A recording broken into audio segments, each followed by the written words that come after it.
but it's something about like, what's the overview of the topic? What's the benefits, drawbacks, very simplistic things, and then adding as go along. And that's honestly all I really added into it. I expected the writers to do research on their own as far as what else is ranking in the top 10. I didn't give that to them per se, but I wanted them to look at what other people were doing. I don't want to copy. I think that's kind of the advice that was given for a while, is like, look at what's ranking and kind of copy that. But I don't want a repeat of what everybody else has. I want to make sure that we're covering the topic and giving users what they're searching for. So look at it, but don't use that as a prescription for the whole article.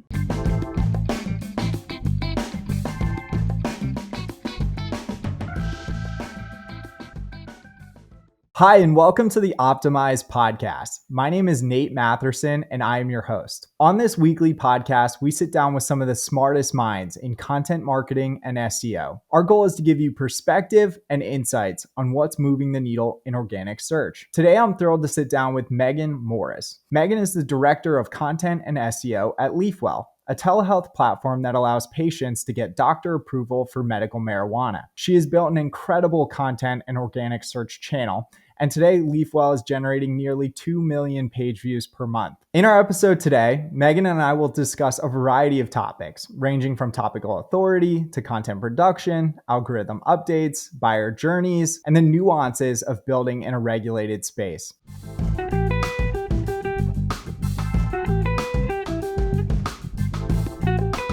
And this episode of the Optimize podcast is brought to you by Positional. If you don't know by now, my name's Nate and I'm one of the co-founders of Positional. And I'm really excited to announce that we just launched our content analytics toolset. This has very quickly become my favorite feature. It's one that I've wanted for the last 10 years, and it's really effective in identifying which pages on your site users might be having a low quality experience on. What we do is we track metrics like scroll depth, bounce rate, and time on page to score your pages, and then allow you to go deeper to see where within a piece of content, for example, which paragraph is causing people to leave, or where, for example, you might want to add a call to action within that page. This tool set is called Content Analytics. It's our newest feature. I'm stoked about it, and you should be too. Meagan, thanks so much for coming on the Optimize podcast. Thank you so much for having me. I'm so excited to get to speak about the subject I love most, which is SEO. You've done such an incredible job in the last 2 years at Leafwell. It is very rare that you see a company go from relatively 0 to 2 million page views per month, with like content and organic search being such a big focus. So you've done such an incredible job. And the first question I always like to ask our guests is, how did you get into the world of content marketing and SEO? Well, it's a long journey and one that I never actually planned on. So when I graduated undergraduate, I have degrees in international business and broadcasting undergrad. And I thought, okay, I want to do something in business, marketing maybe. Didn't really have an idea. Had a couple positions, didn't really love what I was doing, but somewhere along the way, I learned I had a real knack for writing. And so I did some freelance writing back in the Stone Ages before Upwork, when it was like Elance, and I did some of that type of work, and I really loved that. And I started learning more about writing for the web and how to really use keywords. And that was back when, you had to have a certain density, repeat the main keyword, in the first paragraph and so many times throughout the article. But I really wanted to write for women's magazines and kind of be a reporter and do that whole online publishing and see my name in print. So I went to grad school at City University of New York. At that time, it was affiliated with the New York Times. What I didn't realize when I went to graduate school is it's very focused on traditional news reporting. Soon after, I started freelancing for different websites like sheknows.com. I worked for Cosmopolitan, all kinds of women magazines. So I did achieve that goal. But somewhere along the way, I mostly wrote for digital publication, or the digital side of that. I have some print bylines, but mostly digital. And somewhere along the way, I got an article on the front page of yahoo.com, and it had something like 8 million page views within 2 days. It was about Kim Kardashian. It was like breaking a story. It was kind of crazy. But I was like, I love this feeling. I had tons of emails, but I loved the feeling of like, a lot of people are reading my work. How do I get this feeling again? Well, you don't get on the front page of Yahoo every day, but that's when I really delved into SEO and understanding how to construct articles that are not only telling a story and giving people the service or the information that they want, but also helping people find them and getting more of a chance for people to see them. And so I started reading more about SEO and the whole idea, and that kind of evolved from there. My next step, I found an SEO specific position with an agency. And there I really focused on the SEO tactics, less on the content creation. And so I really was able to hone my skills on creating off-page opportunities through backlinking and everything like that. Had a good 2-year run there, but I was really looking to have a position where I could own the strategy and really utilize my talents to see grow over time. With agency work, you're limited by the scope of the project, or if the project ends, you don't really get to see that. And I can't really say I had ownership in it. So Leafwell, I was looking for positions. It kind of fell in my lap, and I remember thinking, like, this is too good to be true. Like, you're really going to let me drive the strategy from the beginning? You're going to let me do everything with it? And they were, yeah, absolutely. So I had presented my strategy to them, and they're like, great, go for it. And so this was, 2 years ago, and they left me alone to create the content and really move it forward. And, the first couple of months with SEO, kind of the cliche is that, it's a slow burn and it always takes a while. And I'm not going to lie, they understood that SEO does take a while, but I wanted to produce results for them. And so it's like, okay, stay on my strategy and continue on, and something will click. And it just did. In January of 2022, we started ranking for this keyword, sativa and indica. So sativa and indica are two different types of cannabis varieties. That's a whole other subject. But basically, it's a keyword that had something like 300,000 search volume per month at the time, and we started ranking within the top 20 for that keyword. And that's when I knew it was like, we turned the corner. This is working. I do know what I'm talking about, and I do know that my strategy are going to work. And from there, hockey stick growth. And that's kind of where we got to where we are today. So it's been a wild ride, but it's been an amazing one for sure. Yeah, and you've moved so quickly. Has it been just you the last 2 years, or have you built a team around you? So when I started, it was myself, and there was a couple other people who had written some content for the site. They had some content already published. The main problem with that content is that it was written for a very high level audience. It wasn't written for the person that really wanted to learn about cannabis and marijuana, medical marijuana as a treatment.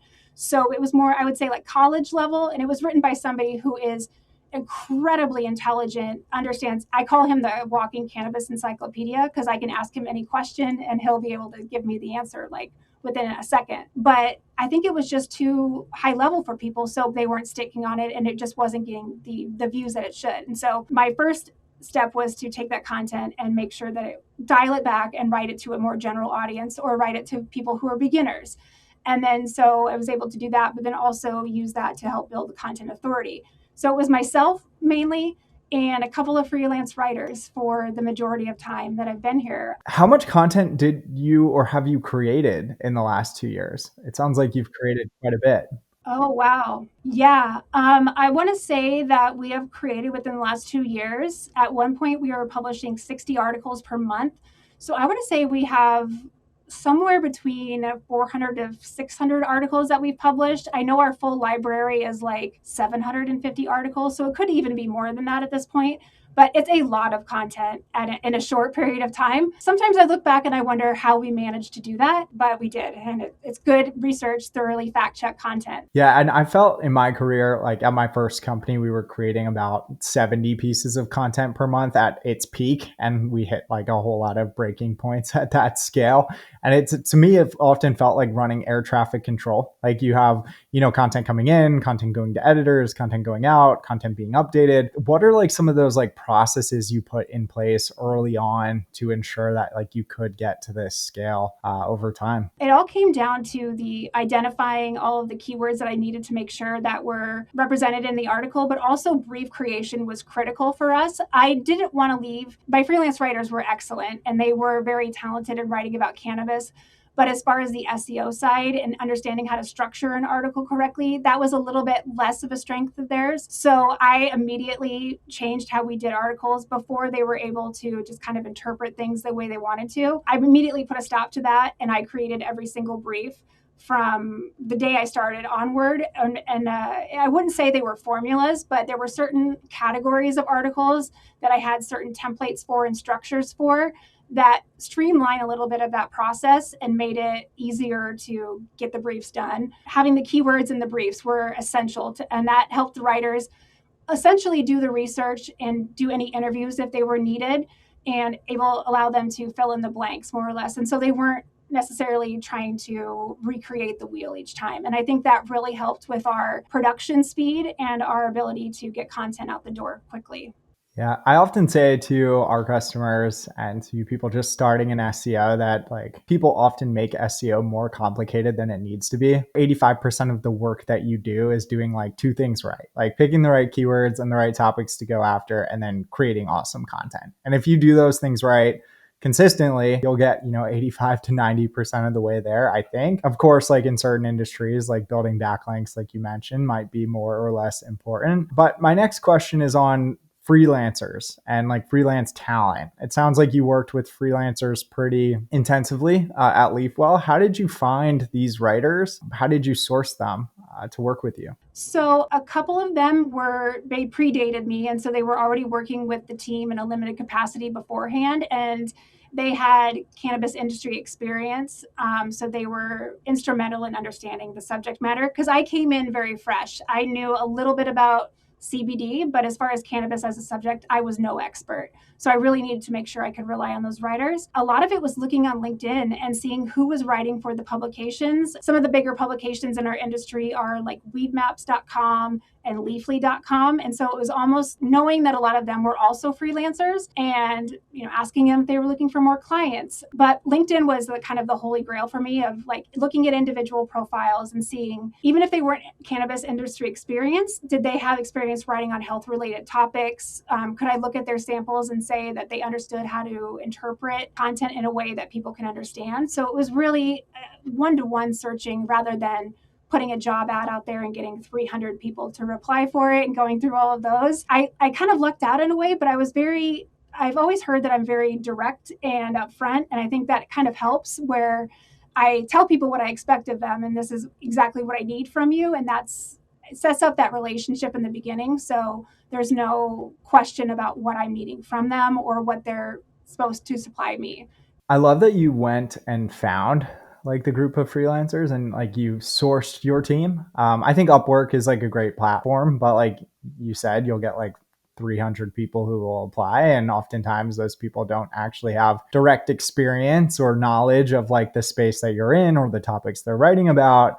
And I do think over time, like EE and just, the quality of content written by actual experts has become more important. And so that I love that you went out and found these folks to join your team. You were proactive in finding them instead of just allowing people to apply to like an Upwork job posting. No, I think being a writer actually helped. A writer in the past and a freelancer helped benefit me when I was looking for those writers because my pitching myself to clients, I understood what worked that way. And so it kind of reverse engineered it there. But I also knew how to evaluate their writing to say like, oh, they say they can write these articles, but they're not saying quite the right things here, or something doesn't feel right. I think it really benefited me to have that writing experience first versus maybe just coming into it from like a technical background into SEO and trying to work with content. I feel that was definite advantage.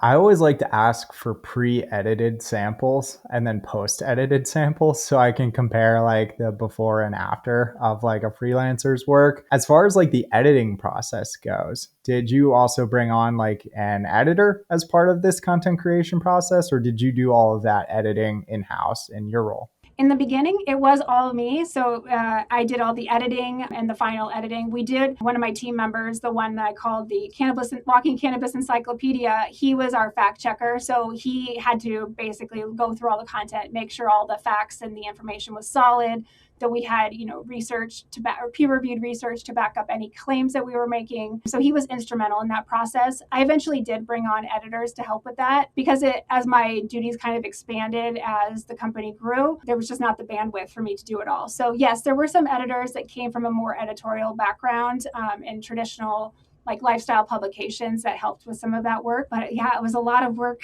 in the beginning. It was very much me doing the whole process from beginning to end. And where do you track like this entire process? Is it in like an Airtable or like a Google Doc or somewhere else? What like tools are you using to actually like track the content throughout all of its stages? It's a good question. We have a Google Sheet that's a content calendar, but we also use Asana as our project management platform. So we have the Kanban boards set up that have the whole publishing process from topics identified to brief creation to the writers writing, editing, final edits, fact check, etc., all the way until published. And so it did take a little while to find that sweet spot or really get that flow going, but once we did, it was a very smooth process. And when I finally was able to get my project manager involved that oversees our whole marketing department now, that was a game changer too, because that helped another person to manage some of these tasks, because it wasn't only the creating the briefs and managing all the writing, it was making sure that we had a card for each one and that it could be represented on a content card. Yeah, it was quite the undertaking. It's sometimes creating the Asana tasks were more of a pain than something I didn't want to do. So when she came in, it was so much easier for me to get the rest done.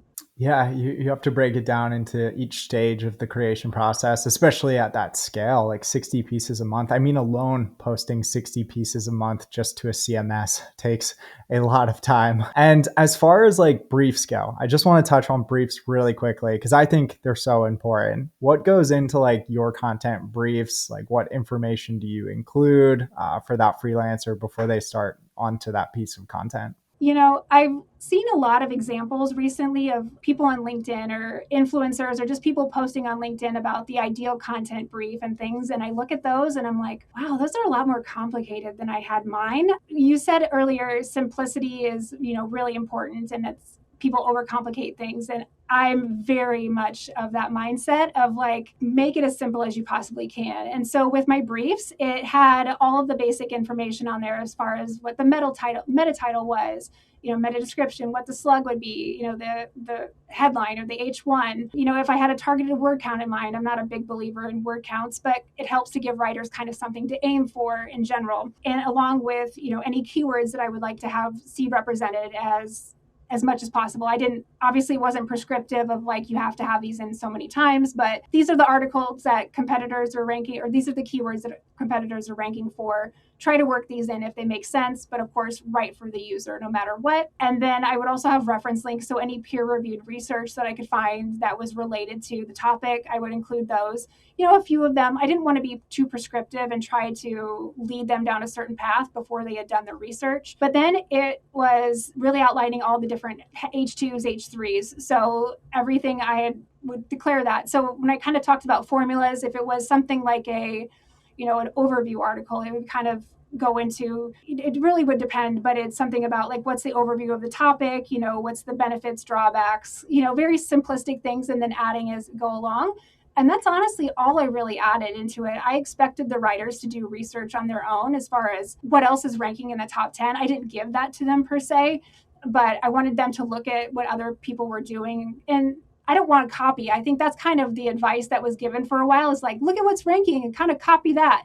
But I don't want a repeat of what everybody else has. I want to make sure that we're covering the topic and giving users what they're searching for. So look at it, but don't use that as a prescription for the whole article. But the introductions, one thing I really noticed about a lot of articles is that people would kind of write introductions to articles where it's like talking about some personal story or something kind of just random, and then it would lead into the article. And one thing we found a huge success with was whatever the query was, like if there was a question in the title, answer it right in the introduction and then go back into it. You can kind of repeat it later on. But that helped with gaining a ton of featured snippets from directly answering what the query was. And we found that didn't impact how people interacted with the article. Like a lot of people were worried that that would mean they would just bounce immediately. I didn't have that experience. And so it was really important for me to like give all the information up front and then the supplemental information in the rest of the article. I hate introductions because they're always too long. And nobody cares. No one cares. They want to get their answer quickly, and then you need to sell them on why they should keep reading. And you can often do that in like 3 to 4 sentences. And I'll see companies write these like 3 to 4 paragraph introductions that don't actually answer the question or the search intent, and it drives me nuts. Very much on the same wavelength here, because there's nothing I hate more than that. And it's just a lot of word salad. And then they repeat, they're like, in this article, we're going to tell you XYZ. And it's like, yeah, they kind of know that already if they're reading the article. So I always kind of found that stuff redundant. So I'm happy to hear that I'm not the only one that feels that way. Yeah, and you mentioned in your outlines like sourcing and referencing. And I think in any like regulated space or a space that could have a big impact on someone's life, for example, like your money, your life category, like health or finance, like we do need to be proactive in our sourcing. As far as being in a regulated space goes, because I know Leafwell is in a regulated space, is sourcing like even more important whenever you're making a claim? Yeah, it really is. I don't accept any sourcing that's either not a link to something that's a, PubMed or any sort of scientific peer-reviewed journal, or a first-person source like a medical doctor or somebody with actual licensing in the field that can speak authoritatively. I don't want to, Joe Blow's cannabis weed blog, whatever it is. Like, we're not going to link to that because that's a person's opinion. And we really don't want to perpetuate the whole cannabis stigma or kind of the weed culture, stoner culture thing. That's something that there's nothing wrong with people being part of that, but we're a medical platform and we're coming at this from a perspective of people's health is very important and we want to take it very seriously. So I am very strict about the types of language we use on our site, but also sources. Even if it's an article, say from Healthline, right? Healthline, they link to authoritative subjects, but we're not linking to their article. We're always going to link to the scientific studies behind it. And we're also lucky that we built a database, and this, I can't take credit for this by any means, but we have a full database of every study that's been done about cannabis that's been published in a peer-reviewed format. So any science, PubMed, all of those things, we have everyone listed. So it almost makes it, I wouldn't say easier, but we have everything at our fingertips. It's separated by subject and cannabinoids, and I can get into all the nerdy cannabis science at this point, but that really helps too because we have all that at our fingertips, in addition to all the different journals that are out there. The next question I want to ask is on KPIs. I think KPIs are notoriously hard to set for content and SEO teams. One, because like you've described, like there's often a delayed impact. And also two, like there are algorithm updates and changes in the direction in which the wind is blowing. And so I'm going to ask you, like, how do you set KPIs for this channel? Or like, what are some of those KPIs like you're tracking to know if it's working or not? It's been an evolution. At first, we were really looking at the KPIs of user acquisition, where it was getting people on the site. We just needed to have more eyeballs on the site so we could hopefully educate them and turn them into patients. So at first, it was how many keywords were we ranking for? What page views were we getting? How many unique visitors? I would say that was the first year or so. And then as we went from a very early stage startup to kind of building out our different departments, the KPIs focused a lot more on now, like how are we converting these to leads? So basically, how are we taking these visitors and getting them to become patients or take advantage of our services? Now, that didn't go all the way to conversion. For me, it was specifically, how do we get people once we were on the site to enter their email address to book an appointment, right? So they went from our website to our HIPAA compliant medical platform. And once they entered their information and they went to our medical card platform, that was considered a lead for me. So that's what I'm most focused on right now is how do we get all of these people through the funnel and to get them to convert to at least make an appointment or show that they're interested in becoming a patient with us. We should do a follow-up episode just on conversion rate optimization. But really quickly, maybe what are one of those one or two learnings you've had so far on like the CRO side of things? So that I think has been the biggest learning experience for me too. Traffic was the simple part almost, if it was like really understanding how to nurture them through the flow. So it was really looking at the CTAs or the calls to action that we had on the page, not just having everyone of like, get your medical card, but it was more of how do we tailor this to their specific part in the journey. So is it related to that they need more information? So getting them from that to here's how our doctors can help you get that information. So really tailoring that messaging. And we're about to introduce a new platform or new software, Braze, that will help us do that even more intuitively now. But it was very much a manual process, but also to understanding experimentation has really been a huge learning for us as well, of constantly be testing. They had to redesign the site right when I joined. And I remember seeing our medical card page pages. These are essentially, we call them medical card pages, but they are, or state pages, but they are a product page, right? This is how we get people. This is our service page. This is how we get people to convert. And I remember seeing the design, and it had literally no content on the page. And I remember going to the CEO and saying, I will die on this hill. We have to put more content on these pages or nobody's going to find it. And so really getting them to understand that content was important on the page, but also we can't just make these pages and let them sit. So it was a huge optimization was how are we testing, CTAs, how we're testing the trust signals, simplifying the forms. That really helped us with our optimization of getting these leads to actually convert for us. And so it wasn't necessarily something I didn't intuitively know, but it was something that until we put it into action, I didn't realize how powerful it could be. We had the people, but we just had to convince them and give them the information in the right way to make them want to become patients with us. Yeah, there's so much to unpack there. I totally agree that like testing CTAs is one of like the highest leverage things, if not the highest leverage thing you can do once you already have traffic coming to your site. At my first company, we had like a full-time dedicated person whose singular job was just testing CTAs across all of our different pages. And I found that like a big mistake startups make is they use like the exact same CTA across every single page.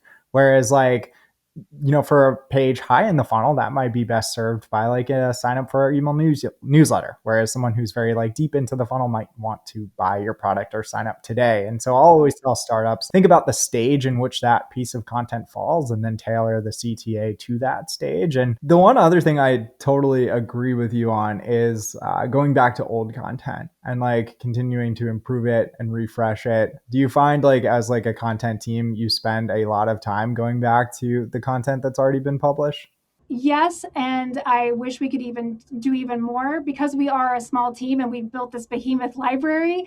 I remember quite a few months back looking at it and thinking, crap, we have this amazing content, but it's a living thing to me. It's not just set it and forget it. But with limited bandwidth, I kind of had to split between the two. I think we should be constantly updating content, not only because it's a obvious ranking factor, but because information changes and new research comes out that may further prove our point that we're making in the article or dispel our point. And we don't want to put inaccurate information out there, especially about cannabis. So I feel that every piece of content should be reviewed and updated at a minimum at every 6 months. We're looking at what new research has come out since then, what's the consensus, and especially with laws, as things have rapidly changed within these 2 years as far as acceptance of cannabis and legal changes, we have to even think about that even more because I don't want to have inaccurate information out there and somebody is relying on that to help inform them about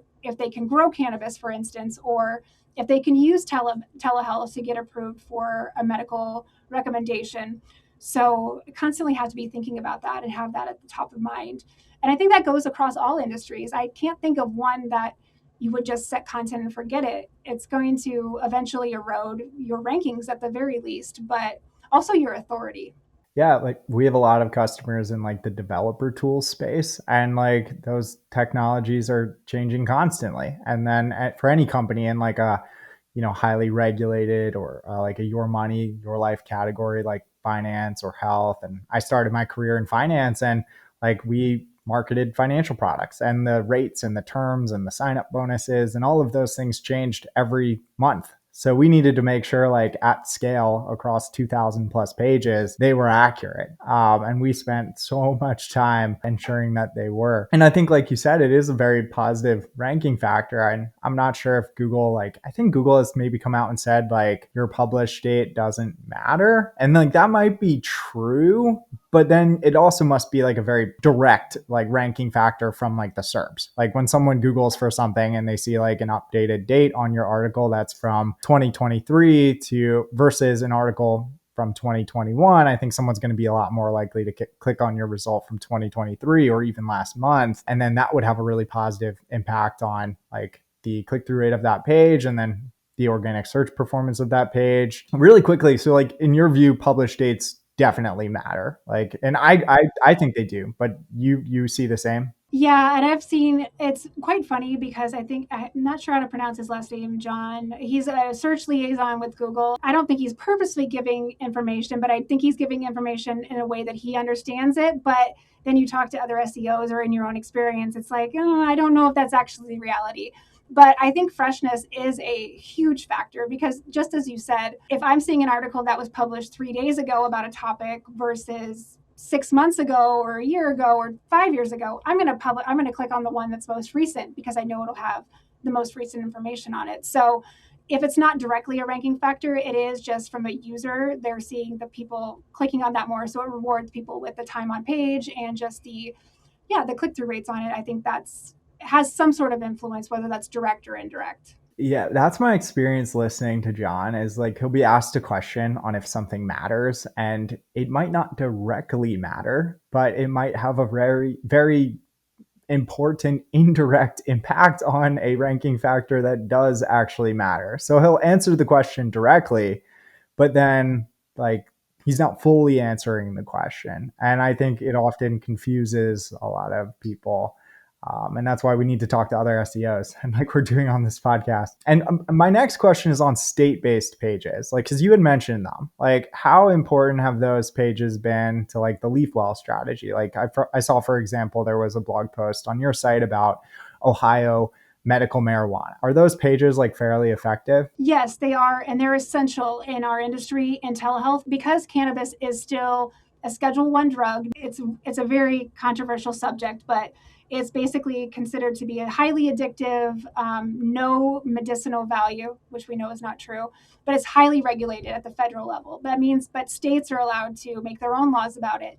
And so every state with a medical program has different laws. And some states allow, telehealth, some states don't. So we have to have that individual information for each state. Otherwise, we're not giving our patients or potential patients the information that they need because somebody in Ohio is going to have very different laws than somebody in Georgia, for instance, or Louisiana. Every state is so different, and it can be kind of maddening at times just seeing how different every state is. But we want to give information that's most accurate so they're informed up front. But also, it's a very much a focus on our patient success team or our customer support team because they're answering all these questions and we want to be able to answer as many of those up front so they're not having to answer so many on the back end, especially because it's not just getting the medical recommendation. Then they have to go to their state and actually apply for their cards. So it can lead to a lot of confusion if we don't give them as much information up front as we possibly can. It's been essential from a patient education standpoint, but also from an SEO standpoint, because not a lot of our competitors are doing that well at all. So I feel that that's one of the ways we set ourselves apart. It sounds like content is at Leafwell like a very cross functional channel or has like a very cross functional use case. So it sounds like on one end of the things you might be acquiring new customers with content, but then also that content can serve a secondary purpose in like further educating users as they're actually going through their journey to ultimately become like a patient or to get access. Does that sound right? Yes, because our patient success team is amazing, but we want to make sure that we are giving people everything that they need. And we recently, from our patient success team, I just was able to bring on or kind of promote somebody into a role where she is just helping us with any content that's related to like law changes or process changes. And so she has been a key, helping function across departments where we have the most accurate information because she knows it in and out much more in depth than I do. So that way we are giving the most accurate information. And so she's been an essential bridge for us to make sure that we are doing the best with that content. As far as algorithm updates go, because I know there was just like a core algorithm update here in August, and from the looks of it, it looks like it was a positive one for Leafwell. What have you noticed so far? And then maybe more broadly, like what do you do after an algorithm change? Or what do you do after an algorithm change that has a really positive impact on the site? So I think it's always funny when SEOs talk about like algorithm or there's a core update or any sort of algorithm change and people focus on the negative and it's always that, they lost their traffic. I remember speaking to somebody that was in a is in cannabis industry, but in a different kind of business. And they're like, oh man, we're having to clean up the mess. And I'm like, yeah, we're fine. And it's always really rewarding when you would go through one of these updates and it's like, we're come out unscathed or, knock on wood, always either consistent or growing. I wish I had some sort of like understanding of why we are, but what that tells me is that we're producing the right content, we're serving the people that we need to serve, and we're not trying to do any sort of gray or black hat techniques. That may be the longer play of doing things the right way and building the right content and getting the right backlinks, and it served us well. And so I've seen definite websites within our companies in our industry where huge peaks and then giant valleys, and we've never had that, save for a couple times when we've had some challenges. But to me, it's like business as usual. We're going to keep doing what we know is the right thing, and I think that's really the key. You mentioned backlinks. How important are backlinks in 2023? And is that something you spend time thinking about? I think they're more essential now than ever. I think it's honestly comes down to content and backlinks, more or less, but not just any backlinks. I mean, we all get those emails every day that are like, I can sell you, every link on this list that you want to buy. Yeah, I can get those all day, but it's really looking at the authoritative publications within the industry or within the niches that you want to, or niche, however you want to say it. I'm really focused on the high level backlinks. That's getting the New York Times, that's the Healthlines of the world, things of that nature where they're the authoritative high domain rating. We can argue about whether that's important or not, but they're viewed as high authority publications. And I'd get those all day versus just a link on a blog, because I can buy links all day, but I can't get these high authoritative ones through any other means. So it's not traditionally a thought about just building backlinks, but more of a how can we think about digital PR? So like how are we creating news? A real big push for us now is using our original data to help create stories that people want to naturally link to. We do that some on our own. We've been utilizing an agency, Search Intelligence out of the UK, to help us build some of that data back stuff and do the actual pitching for us. And we've seen a ton of success with that. But that's how I'd rather view backlinking, as more of a PR effort versus just getting a link and paying for it. Yeah, data-driven content for our listeners is by far the most scalable way to build backlinks. This was something at my first company that we did on like a bi-weekly basis. We would publish like a new survey or report, or we would license data, or we would find free data online. It's really amazing like how much free data there is online, that if you can tell like an interesting story around, actually makes for a great story. And it's the most scalable. You can hit home runs where you'll get like 100+ links, but often like you can really consistently hit singles or doubles and get 10 to 20 links per piece, versus trying to like piece together like 8 guest posts. Oh my gosh.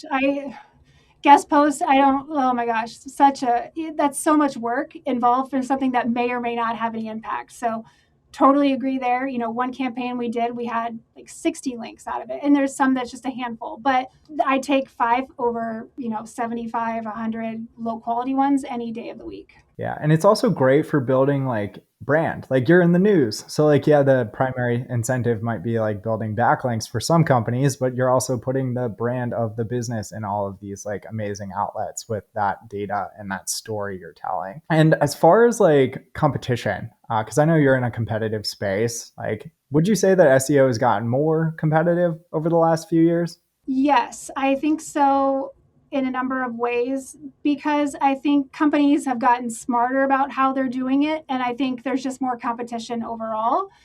Specifically within our industry, I think that there's some that do it very well and some that don't do it well at all. And I think that's probably very similar for any industry. I think there are certain companies that are doing SEO well, and larger companies have more resources to do it.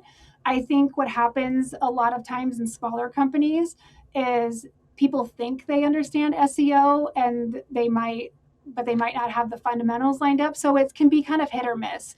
I do know that within our industry, we are beating our competitors hands down, some of the even longer players in the industry, specifically with SEO. They might have more recognition right now in the industry because they have more longevity than we have, and they are maybe doing some more top of funnel kind of like brand recognition activities within marketing. But I think very few understand SEO very well. And the ones that do, they really double down on it. And that's why they get even more successful, because they are able to put the resources into it. I've seen this multiple times where people are like, I want to do SEO to my website. Well, it's like, you can't do that once. And it's not just one activity that you do. It has to be an investment for the long term. And I think with budgetary challenges, SEO tends to be one of the first things that are cut. And I think that's a huge mistake. As far as like where we go from here, I've been in the industry for about 10 years. And even back in 2014, people were saying like SEO is dead. And in 2023, like a lot of people are saying SEO is dead or going to be dead soon. Like, what do you make of like Google's new SGE? Like, is search going to fundamentally change in like the next 6 to 12 months? That's hard to say. I think that is funny because I do every 6 months or every few months, you hear people saying, should I get out of SEO because it's dead, or SEO is dead because there's new algorithm update? I don't think it's ever going to die per se. Has it changed since 2000? It's changed dramatically in the last 10 years with, Penguin and Panda updates that knocked a lot of those content farms out of the rankings. That was kind of a fundamental change, right?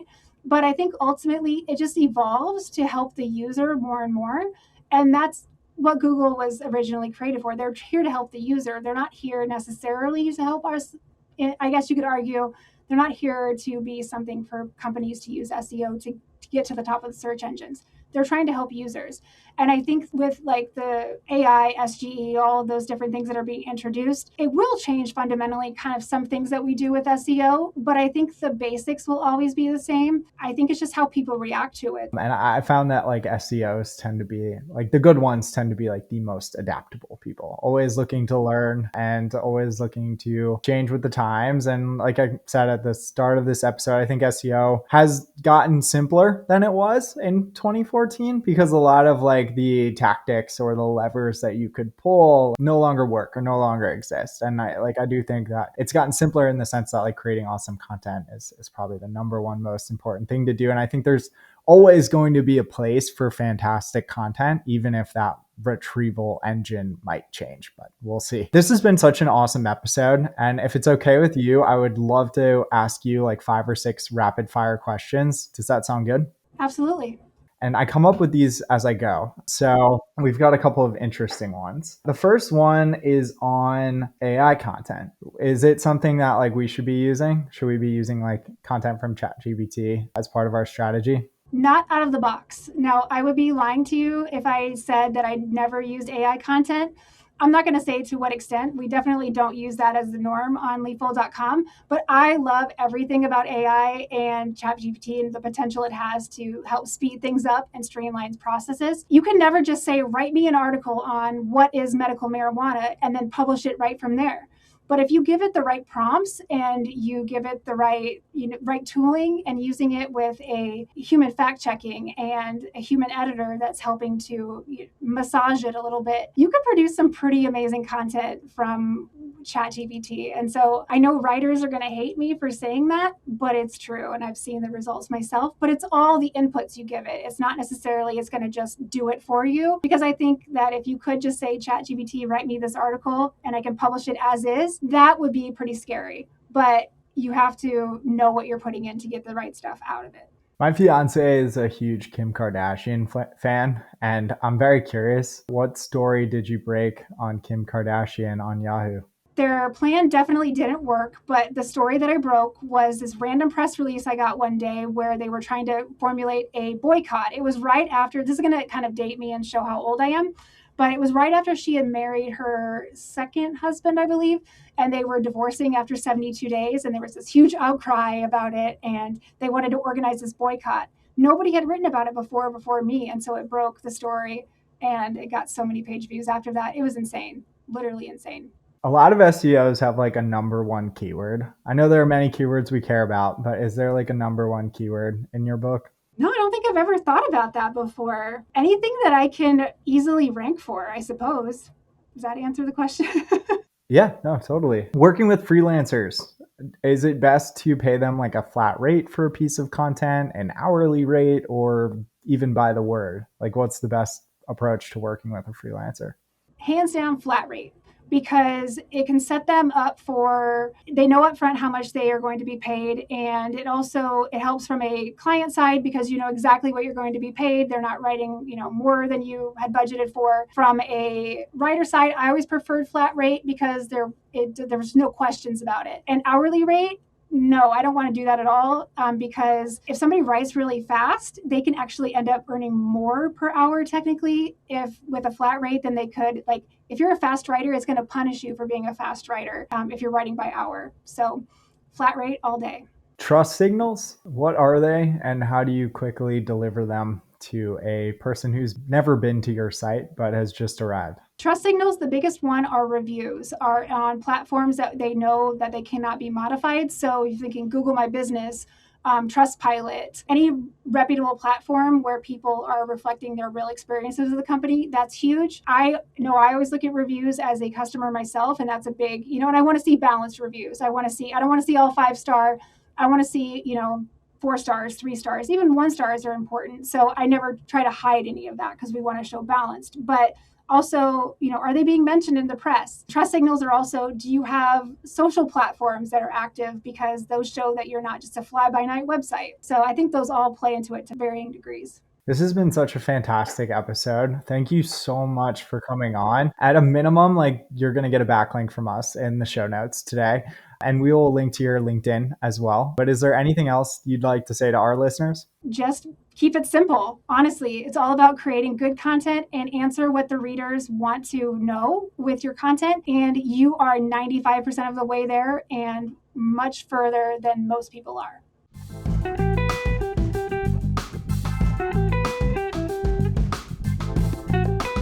This episode of the Optimized Podcast is brought to you by a special sponsor.